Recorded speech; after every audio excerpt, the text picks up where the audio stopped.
네, 여러분 안녕하십니까? 전주 MBC 시사토론입니다. 지난주에 전국적으로 코로나19 백신 접종이 시작돼 코로나로부터 벗어나는 게 아니냐는 기대감도 커지고 있습니다. 하지만 전북에서는 전주의 한 체육시설을 중심으로 코로나19 확진자가 다시 크게 늘고 있습니다. 더욱이 3월부터는 학생들의 개학도 시작돼서 방역당국의 긴장감도 커지고 있는데요. 오늘 시사토론에서는 코로나19 확산 상황과 백신 접종 진행 상황, 그리고 길어지는 코로나19 사태에 따른 방역 대책의 보완할 점 등에 대해서 이야기 나눠보도록 하겠습니다. 함께할 토론자 세 분 모셨습니다. 어서 오십시오.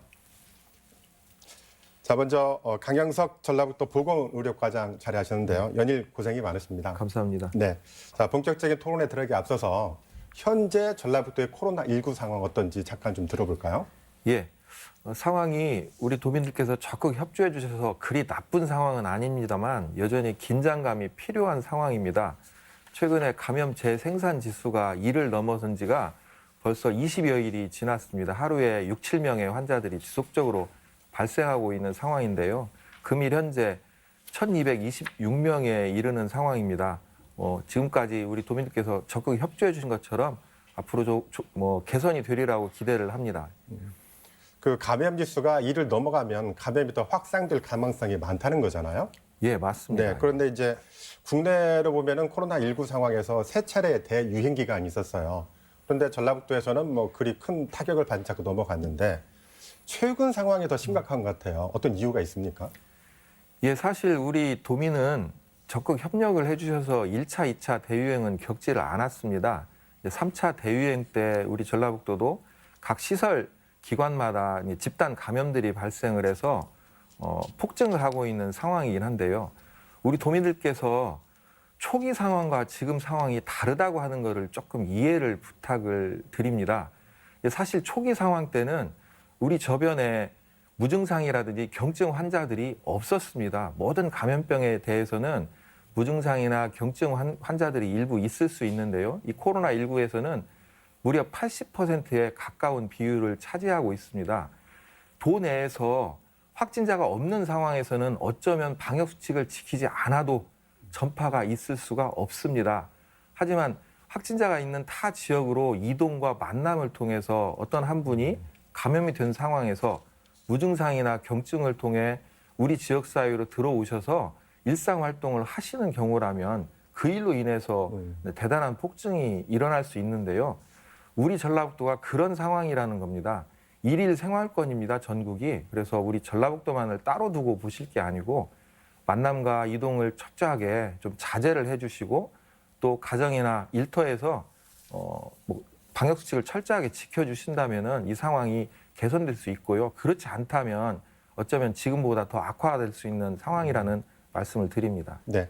자, 그렇다면 현장의 목소리를 한번 들어볼까요? 이현주 보건의료노조 지부장께서는 군산의료원에서 근무하고 계시죠? 네. 네, 군산의료원의 현재 환자 상황은 얼마나 되고 치료에 어려움은 없습니까? 지금 현재 저희 군산의료원하고 전라북도 내에는 남원의료원하고 전담병원으로 지정되어 있고요. 현재 군산의료원은 오늘 날짜로 51명의 확진자분이 입원 치료를 하고 계십니다. 이제 아무래도 경증 환자들을 저희가 담당하고 있어서 전에 이제 요양병원에서 오셨던 뭐 치매라든지 거동 불편 환자들이 아니어서 그 전보다는 많이 지금 수월해진 걸로 알고 있습니다. 그런데 여전히 이제 연세에 있는 분들은 상태가 좀 안 좋아지거나 했을 때 또 이제 3차 병원으로 뭐 후송한다든지 이렇게 그 전원해야 되는 그런 문제점들도 있고요. 그간 1년 동안에 저희들이 그 치료해 오면서 이제 뭐라고 할까요? 서로 보완도 해가면서 지금은 어느 정도 좀 안정적으로 환자 치료를 하고 있는 중에 있습니다. 네, 코로나가 발생한 지 이제 1년이 넘었잖아요. 네. 사태가 워낙 장기화하다 보니까 의료진의 고통도 이만저만 아니다고 하는데 어떻습니까, 현장에서는?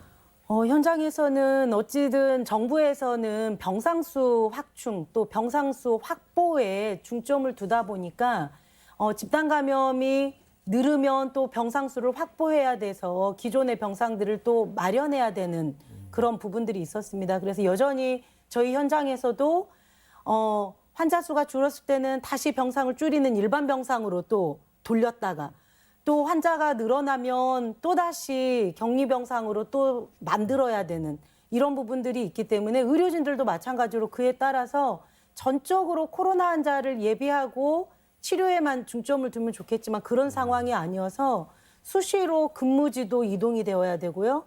또 근무표도 뭐 하루하루 근무표가 나올 정도로 그렇게 뭐 근무표라든지 이런 부분들이 안정적이지 않고 또 환자를 대하는 자체가 위험 부담이 있기 때문에 감염 위험에 대한 부분들 또 노동 강도가 길어지고 또 방호복을 입고 마스크를 쓰고 근무해야 되는 그런 여러 어려움 때문에 지금 많이 소진되어 있는 상태입니다. 네, 다시 한번 위로의 말씀, 고맙다는 말씀 드리고 싶습니다.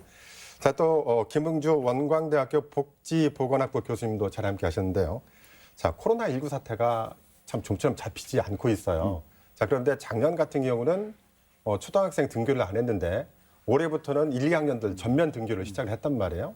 이 점에 대해서 어떻게 생각하십니까? 아침에 학교에 가는데 엘리베이터에서 그 학교에 가는 아이들과 그 학부모의 모습을 봤는데 너무 행복해 보였습니다. 어제 그 서울시 교육청에 공익 광고를 한 게 있는데요. 이게 뭔 거니 학교에서만 배울 수 있는 것들이 있습니다라는 겁니다. 그게 어떤 다툰 친구들과 화해하는 법, 아이들과 관계를 맺는 법, 아이들 앞에서 발표하는 것, 아이들과 손잡고 학교 급식, 밥을 같이 먹는 것, 이런 것들은 학교에서만이 할 수 있는 것들입니다. 이게 학교가 가질 수 있는 장점이고 어떤 온라인 상황에서는 체크할 수 없는 것들이죠. 그렇기 때문에 저는 이제 전면 어떤 대면 수업 이런 것들 매우 중요하다고 생각을 하고요. 아이들이 학교에 감으로써 아이들에게만 행복을 주는 것은 아닙니다. 가정 같은 경우에는요, 학부모의 그 독박 육아라고 하죠. 거기에서 벗어날 수 있기도 하고요. 교육 같은 경우에는 온라인 교육 같은 경우 이 상학 격차가 더 심해지는 어떤 게 교육 불평등 일종의 마태 효과라고 하는데 그런 것들이 훨씬 더 심해졌었는데 이제 학교에서는 교사들이 직접 이렇게 매칭해서 교육을 할 수 있기 때문에 그런 우려도 좀 줄어들게 되죠. 사실 그래서 이 거리두기 3단계 이전까지 학교 밀집도를 3분의 2 정도로 유지하는 거에 대해서 초등학교 학부모들 같은 경우는 74% 정도가 찬성을 하고 있고요. 초등학교 교사도 55% 정도가 찬성을 하고 있습니다. 아이들이 학교에 가는 것은 그만큼 행복한 일입니다. 네. 현재 그 이제 좀 전에 말씀하신 경우는 이제 어린아이들 이야기고 현재 대학의 경우는 대면과 비대면을 혼용하고 있습니까? 대학은 어떻습니까? 예, 제가 지금 우리 원광대학교 같은 경우에는 이제 대면과 비대면을 1, 2학년, 3, 4학년 이렇게 나누어서 이렇게 하고 있는데 사실 지난해까지만 하더라도 이 감염의 우려 때문에 좀 보수적으로 수업을 진행한 것이 사실입니다. 그런데 사실 지방대 많이 어렵지 않습니까? 요즘 이번에 신입생 모집도 많이 어려웠었고요. 그런 상황에서 대면 수업이 가지고 있는 의미는 매우 큽니다. 우리 그 대학생들도 학교 대학이라는 캠퍼스 생활이라는 또는 동아리랄지 이런 교과 외의 그 수업 상황이라는 게 매우 중요하거든요. 이번 대면 수업을 진행하면서 많은 학생들이 만족해하고 행복해하는 것을 보고 있습니다. 단 문제는 이제 철저한 방역 지침입니다. 모든 대학에서도 그러하겠지만 특히 우리 원광대학교 같은 경우에는 상황실을 마련해 놓고 아이들 하나하나 체크하고 있고요. 기숙사 입소하는 3천여 명의 학생들에게 전수검사를 진행을 하고 있고 그래서 이 방역 지침을 철저하게 지킨다는 전제하에 네. 대면 수업은 좀 확대해질 필요가 있습니다. 네. 자, 지금부터는 코로나19 백신 접종 상황에 대해서 본격적으로 이야기 나눠보도록 할게요. 자, 강 과장님. 지난주에 전국적으로 됐고 전북도 백신 접종 시작을 했죠. 예. 현재 전북의 백신 접종 상황 어느 정도입니까? 예, 뭐 가장 먼저 65세 미만의 요양병원, 요양시설의 종사자분들 그리고 입소자, 입원자분들을 대상으로 시작을 했는데요. 현재 6천여 명 이상의 그 접종 실적을 보이고 있습니다. 뭐 계획된 70% 정도 순조롭게 진행되고 있다는 말씀 드립니다. 네. 자, 이현주 지부장님. 네. 그 65살 이상 고령자에게는 아스트라제네카 백신을 접종하는 데 대한 논란이 있었잖아요. 그래서 혼란이 있기도 했는데 이런 상황, 이런 정책 어떻게 볼 수 있을까요? 일단은 예방접종이어도 가장 중요한 건 안정적인 접종인 것 같습니다. 그래서 아마도 이제 아스트라제네카 관련한 백신은 임상 그 시험상에서 아마 65세 이상자의 수가 적었을 뿐이지 이제 어떻게 이 임상 연구를 리모델링하고 구분하냐에 좀 차이가 있었던 것 같습니다. 그래서 정부에서도 지금 먼저 접종했던 그런 국가에서의 어떤 65세 이상의 이상 반응이라든지 이런 걸 체크하면서 아마 우리나라도 그거를 하려고 하는 걸로 저는 알고 있거든요. 그래서 임상시험의 어떤 케이스에 대한 숫자라든지 어떻게 이거를 맞춤으로 임상실험을 했냐의 차이기 때문에 조금 먼저 선제적으로 했던 곳들을 지켜보면서 아마 저희 정부에서도 그런 반침들이 좀 나오리라라고 생각하고 있습니다. 그렇다면 네. 이제 안전을 위한 어쩔 수 없는 선택이다라고 평가를 하시는 건가요? 네. 자, 우리 김 교수께서는 이런 정부 정책 추진에 대해서 또 아쉬움이 있다면 어떤 것들을 꼽을 수 있을까요? 무엇보다도 특히 백종 접신과 같은 이런 부분들 같은 경우에는 이 과학적 사실에 근거하고 투명하게 진행된다라면은 정부가 소신 있게 추진하는 것이 매우 중요하다라고 생각을 합니다. 그런데 우리 백신 도입 과정에서부터 시작해서 접종 과정까지 어떤 언론 상황이나 정치적 판단에 의해서 조금은 혼란 상황을 겪기도 했었거든요. 이런 방역, 코로나와 같은 감염 팬데믹 상황에서는 정부의 소신 있는 정책 추진, 그리고 국민에 대한 설득과 합의, 이러한 과정이 매우 중요하다라고 생각을 합니다. 그런 점에 있어서 지금이라도 정부는 어쨌든 과학적 근거에 의해서 백신 접종이 이루어지고 있고 백신 확보가 이루어지고 있고 그리고 국민들은 안심하시고 백신 접종하셔도 된다라는 것을 어떤 소신 있게 이렇게 설득하고 추진을 해나갔으면 합니다. 네, 강 과장님. 조금 전에 김 교수께서 안정성을 위해서는 투명성이 필요하다고 강조를 하셨는데요. 지금까지 코로나 백신 접종 이후에 전북에서 이상 반응이라는 이름으로 해서 숨진 사람이 2명이 나왔죠? 예. 네, 직접적인 그런 백신과 연관이 있는 겁니까? 예, 우선 아직은 밝혀지지 않았다는 말씀을 드리고요. 네. 다만 용어에 대해서 먼저 한번 말씀을 드리고 싶습니다. 사실 외국어를 우리나라 말로 번역을 하다 보니까 이상 반응이라는 표현을 하지만 예방 백신을 통해서 우리가 얻고자 하는 것은 면역 반응입니다. 면역 반응 과정 중에 뭐 열이라든지 다양한 일반적인 반응이 있을 수 있습니다. 하지만 우리가 백신으로 인해서 얻고자 하는 것은 항체를 통해서 면역을 얻고자 하기 때문에 뭐 열이라든지 그런 거는 얻고자 하는 게 아닙니다. 우리가 의도치 않은 부분이기 때문에 이상 반응이라는 표현을 하는 것뿐이지 그 용어 자체에 대해서 큰 의미를 부여하시지 않기를 바라고요. 돌아가신 두 분에 대해서 우리가 심각하게 고민을 해야 될 부분들은 이분들을 접종 후에 돌아가셨다고 해서 이상 반응으로 오해를 하심으로 해서 접종률이 떨어진다거나 하면은 어쩌면 이 돌아가신 분들의 숭고한 그런 부분에 누가 되지 않을까 하는 고민이 필요하고요. 두 분에 대해서는 기저질환이라든지 여러 가지 문제 때문에 돌아가셨다는 그런 말씀, 그리고 투명하게 공개를 하기 위해서 현재 다양한 내용으로 조사 중이라는 말씀을 드리고요. 다만 백신을 통해서 우리가 얻고자 하는 항체를 만들기 위해서는 우리 몸 안에서 적절한 면역 반응이 일어나게 됩니다. 주사 바늘이 들어오고 나온 자리는 아플 수밖에 없습니다. 그리고 몸 안에서 면역 반응이 일어나게 되면 그 과정 중에 미열이라든지 또 때로는 어떤 분에게는 약간의 고열이 있을 수도 있습니다.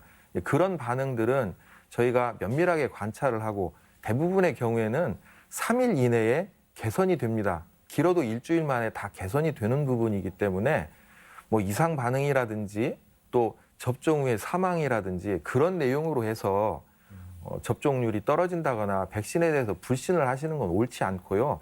분명한 거는 백신의 개발 단계 그리고 임상 실험 단계에서 많은 부분에 대해서 최소화시키기 위해서 노력을 하고 그 안전성이 인정이 돼야만이 접종이 가능하다는 겁니다. 그리고 다른 나라에서 이미 수많은 분이 접종을 하셨고 심지어는 이벤트가 아님에도 불구하고 각국 정상들도 뭐 1호 접종으로 했던 부분이 있습니다. 이거는 이벤트라든지 정쟁의 문제가 아니고 의학이고 과학으로 바라봐야 된다는 말씀 드립니다. 말씀을 들어보면은 투명성 확보를 위해서 백신과 직접적인 연관이 없더라도 이상한 결과, 그러니까 의도치 않은 결과가 나오면 다 이상 반응에 포함시키기 때문에 그렇다는 말씀이신 거죠? 예, 맞습니다. 정보를 투명하게 공개를 하지 않으면 뭔가 숨긴다, 문제가 있다 그런 그 내용으로 받아들이실 수도 있기 때문에 우리 대한민국은 국민들 수준 맞춰드리기 위해서 적극적으로 정보를 공개하고 함께하고 있다는 말씀 드립니다. 네, 김 교수님. 자, 그래도 숨진 사람이 나오니까 특히 노약자들 중심으로는 아, 저거 안 맞아야 되는 게 아닌가라는 그런 걱정도 있을 거예요. 네. 네. 그렇다면 또 우리가 집단 면역에 또 어려움도 겪을 수 있는데 자, 이런 문제 어떻게 해결해야 되겠습니까? 저는 이 투명성 문제 또는 어떤 정부에 대한 신뢰 문제 이게 지금 조금은 문제가 생겼다고 생각을 해요. 그게 뭔고니 이 한국 언론이 진짜 백신에 대한 신뢰, 안정성에 대해서 흔들어도 너무 흔들고 있거든요. 일종의 과잉 정치화라고 표현할 정도로 너무 흔들고 있는데 한 언론학자가 최근 한 2, 3개월의 신문 기사를 분석해 보니까 백신에 대한 불신 기사와 현 정권에 대한 비판 기사의 일치도, 상관성이 거의 40%에 이른다고 합니다. 다시 말해서 백신을 흔든다는 것은 백신과는 상관없이 어떤 정권 비판의 수단으로 이렇게 활용하는 경우가 많이 있구나라는 것이 있고요. 그다음에 또한 그 언론의 그 악의적 편집 같은 경우에도 굉장히 큰 문제가 되는데요. 지난번 그 정은경 청장이 브리핑에서 백신 접종 이후에 영국에서는 400여 명, 독일에서는 110여 명이 사망했습니다. 그런데 이제 그 이후에 브리핑이 쭉 이어졌었거든요. 그런데 400명, 110명만 사망했습니다까지만 편집을 하고 이게 문제가 있다. 너무 큰 문제다라는 건데 청장님의 그 이후의 브리핑 내용은 그 사망자와 백신 접종과의 인과성은 전혀 확인되지 않았다라는 내용이었었는데 이런 식으로 국민들에게 자꾸 불신을 이렇게 부추기는 경우는 큰 문제가 있다고 생각을 합니다. 사실 그렇지 않습니까? 지난번에 언젠가는 백신 도입 안 한다고, 백신 도입 안 한다고 난리를 치다가 이제 백신 접종을 시작하고 국민들이 좀 더 집단 감염, 어떤 집단 면역이랄지 이런 거에 대해서 좀 안정성을 가져가려는 찰나에 자꾸 이렇게 어떤 접종의 문제를 이렇게 흔들게 되면은 전혀 도움이 되지 않는다고 생각을 합니다. 지금은 어쨌든 정부는 전제가 있습니다. 투명하게 과학적 사실에 근거해서 공개해야 되는 원칙이고요. 그다음에 순서를 정확하게 지켜야 된다는 원칙이고요. 그다음에 국민들은 그런 정부를 믿고 따라주는 게 어떻게 보면은 이제 코로나 마지막 상황을 우리가 지나갈 수 있는 어떤 지혜 아닐까 이렇게 생각을 합니다. 네, 언론과 정치를 지적을 하셨는데 일부입니다. 네. 자, 이현주 지부장님 지금 네. 현장에 계시잖아요. 네. 그러다 보니까 그 이상 반응에 대한 그 뭐랄까요 문제점, 개선점 이런 것들 누구보다 잘 알고 계실 것 같은데 어떤 문제들이 좀 있을까요? 정부에서 언론을 통해서 예방접종과 관련해서 발생하는 뭐 이상 반응을 포함해서 모든 걸 다 정부가 책임지겠다라고 공개는 하셨지만 현실적으로 현장에서는 이게 뭐라 할까 그 구체적인 세부안이나 방안들이 전달을 못 받거나 아니면 이후에 어떻게 될지 명확하게 설명을 못하는 부분이 있습니다. 그 그래서 말씀은 바꿔 말하면은 내가 이상 반응으로 응급실을 가서도 네. 치료비를 지원받지 못한다. 현재로서는. 현재는 지금 그렇습니다. 그래서 이제 민원이 발생하는 것들이 열이 있어서 예방접종 후에 집에 가서 있는데 만약에 새벽이든 낮이든 뭐 고열이 발생했어요, 열이.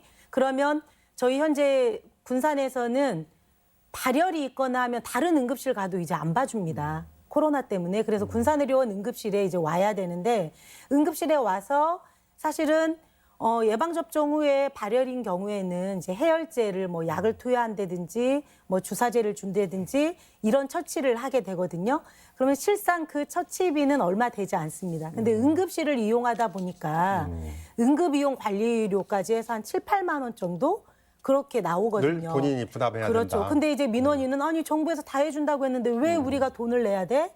이렇게 네. 얘기를 하는 거죠. 네. 근데 저희는 아직 특별히 뭐 예를 들어서 환자 치료하고 이후에 뭐 선집 뭐 후지급을 한다거나 이런 전혀 모르고 보건소로 저희가 이제 문의를 하니 아마 추후에 구체적인 안들은 나올 겁니다. 이렇게 얘기하고 있어서 네.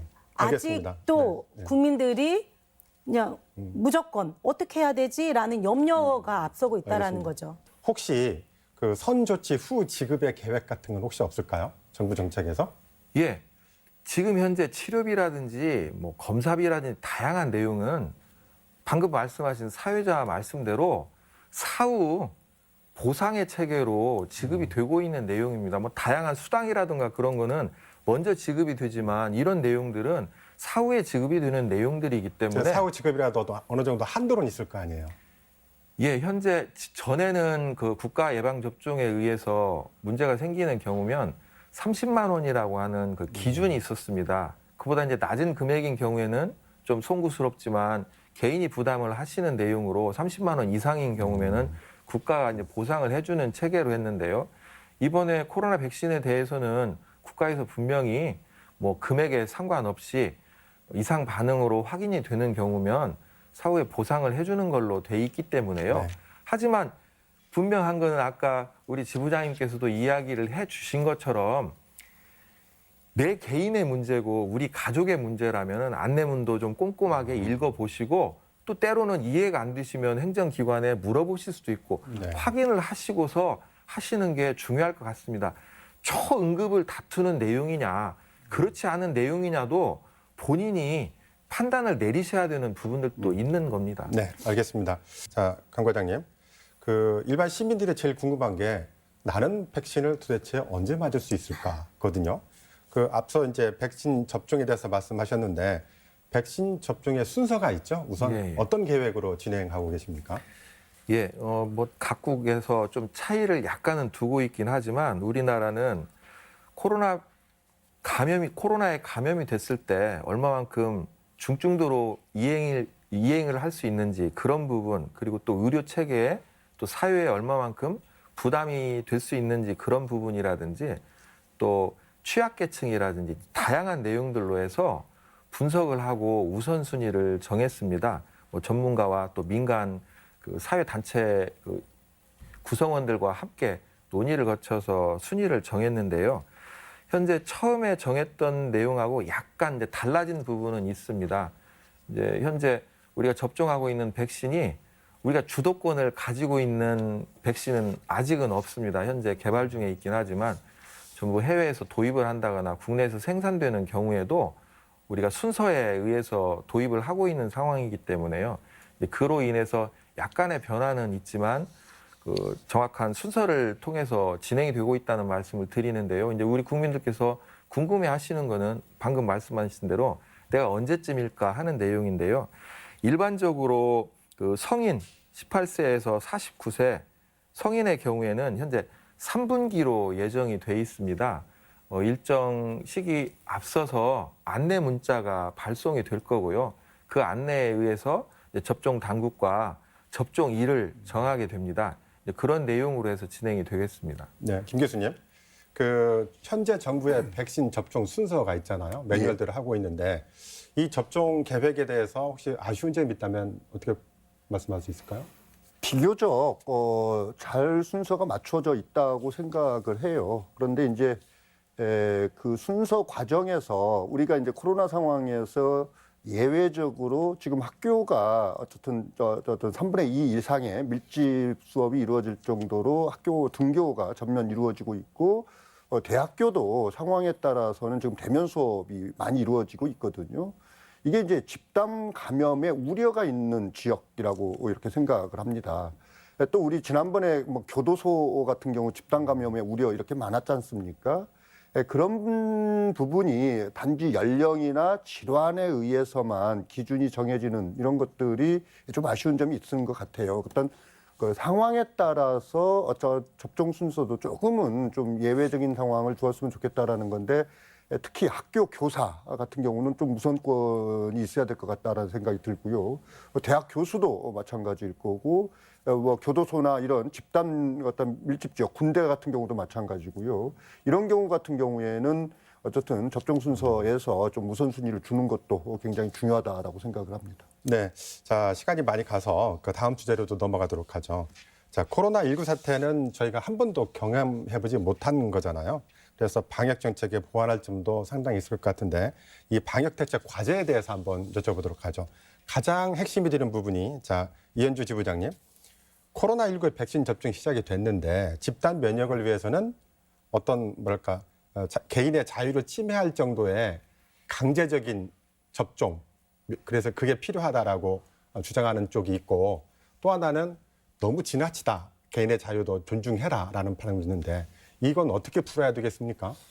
지금 병원 현장에서 사실은 이루어지고 있는 고민 중에 하나입니다. 왜냐하면 저희가 이제 백신 수급이 원활하지 않다 보니까 아까 말씀드린 것처럼 뭐 사망률이 높은 군, 그다음에 감염 위험성이 높은 군을 1, 2순위로 해서 지금 이제 순서를 정했거든요. 그러다 보니까 보건의료 인력들, 이제 확진 환자들을 보고 있는 뭐 전담 병원의 의료진들, 접촉하고 있는 의료진들을 우선순위로 지금 되어서 저희 군산의료원 같은 경우도 원래 3월 10일 날부터 접종을 4일 동안 진행하려고 했다가 이게 좀 늦어졌습니다. 그래서 3월 16일부터 이제 4일간 환자 접촉을 하고 있는 뭐 의료진들, 그다음에 뭐 보건기사들 이런 식으로 하고 행정직들은 또 빠져 있거든요. 그래서 빠져 있는 인력들은 왜 우리가 빠지냐라는 문제 제기가 있고 또 환자를 접촉하는 의료진들은 될 수 있으면 다 맞으십시오라고 권고를 하지만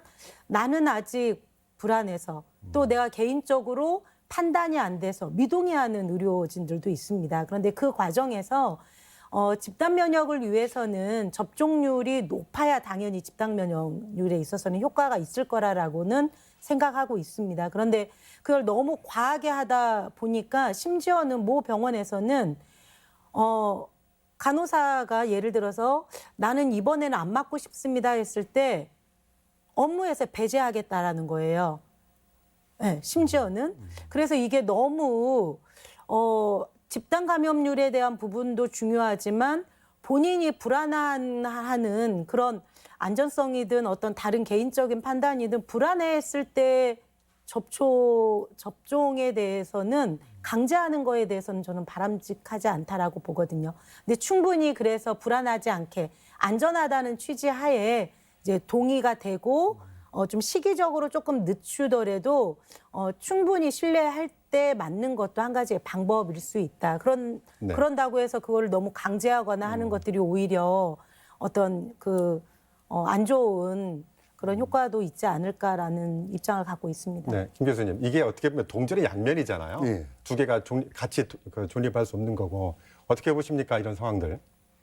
저는 조금 의견을 달리하는데요. 물론 이제 개인의 선택도 중요하고 그게 가장 기준이 되어야 합니다. 그렇지만 이 코로나와 같은 감염 사태에서는 개인의 의견만이 존중될 수는 없거든요. 이게 공익이라는 게 있고 사회적 기준이라는 게 있기 때문에 만약에 공익 상황에서 활동을 하시는 분들, 이런 분들 같은 경우는 개인의 선택보다도 사회적 기준에 따르는 것이 이게 어떻게 보면은 책임감이자 필요한 부분이라고 저는 생각을 합니다.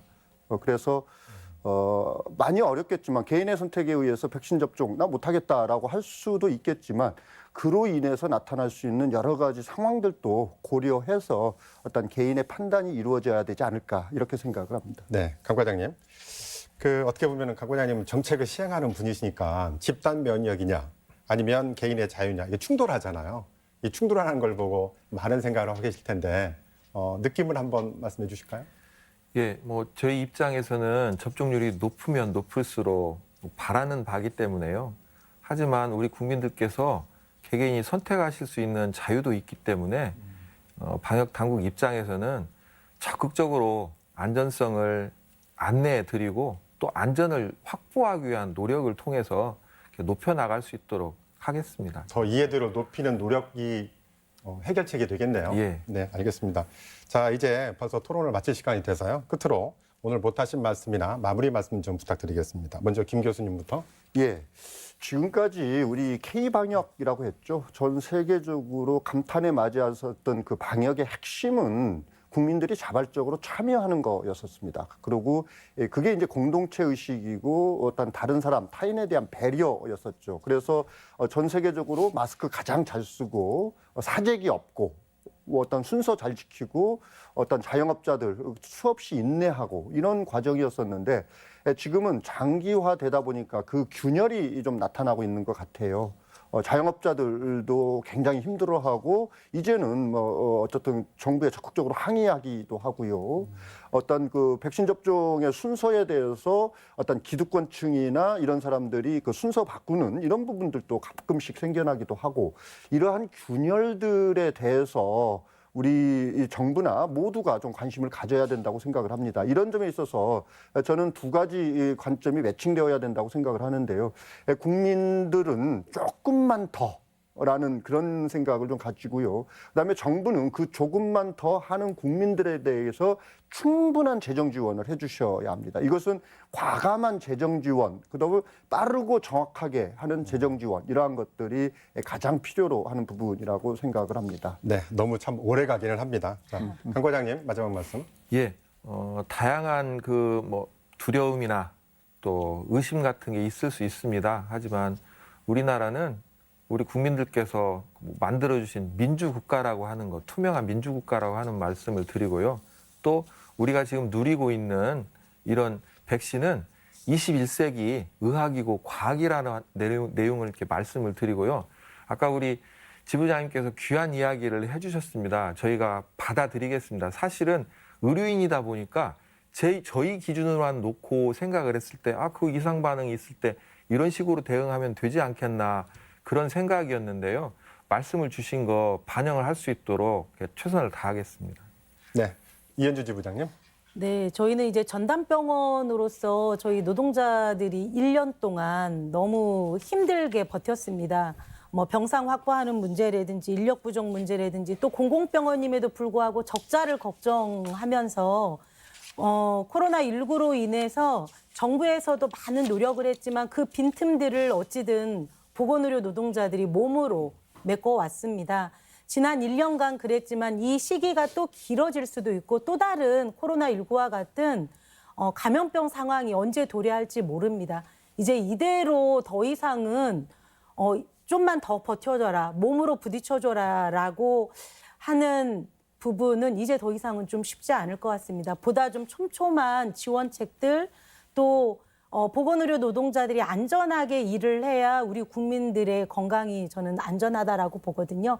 그러한 지원책이 좀 지속적으로 또 즉각적으로 이루어질 수 있도록 다시 한번 점검하는 시기가 되었으면 좋겠습니다. 네, 말씀 잘 들었습니다. 자, 오랫동안 기다렸던 코로나19 백신 접종이 시작되면서 기대가 커지고 있습니다. 하지만 오히려 경계가 느슨해져 방역에 대한 긴장감도 떨어지지 않을까 우려도 됩니다. 더욱이 3월 학생들의 개학과 야외 활동이 늘어날 가능성이 크기 때문에 철저한 개인 방역에 더욱 신경을 써야 하겠습니다. 어둡고 긴 코로나의 그늘에서 벗어나기 위해서 모두가 코로나19 확산을 막는 데 힘을 모아야 하겠습니다. 오늘 순서는 여기까지입니다. 시청해주신 시청자 여러분, 함께해주신 토론자 여러분, 대단히 감사합니다.